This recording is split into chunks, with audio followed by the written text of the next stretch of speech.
Stories like Wilson's draw us in.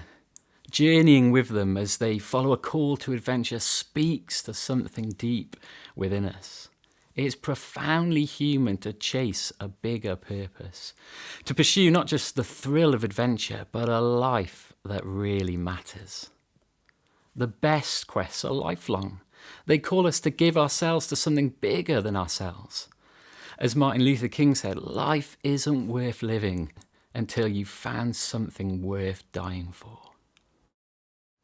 And that's the kind of life that Jesus calls us into. Whoever wants to be my disciple must deny themselves. We're familiar with denial.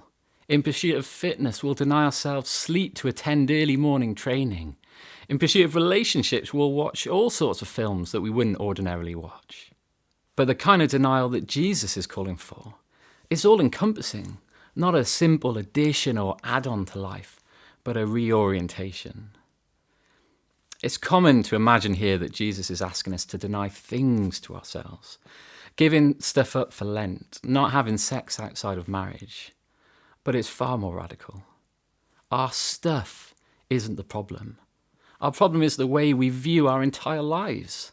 All of us instinctively live with ourselves at the centre, making sure our relationships serve us, using what we have to further our own interests, deciding how we want to live our lives.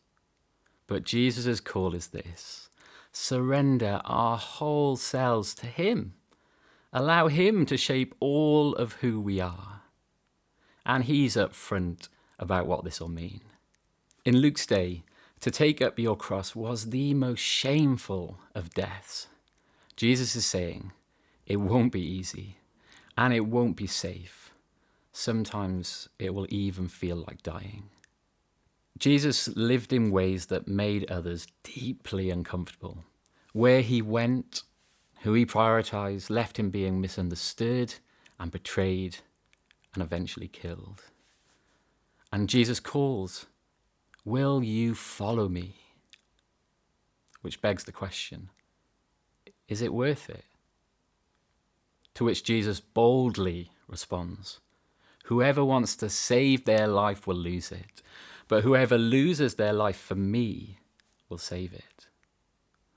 Whilst embarking on an easy quest might feel comfortable, Jesus says we risk missing out on life itself. We were made to know him, the living God.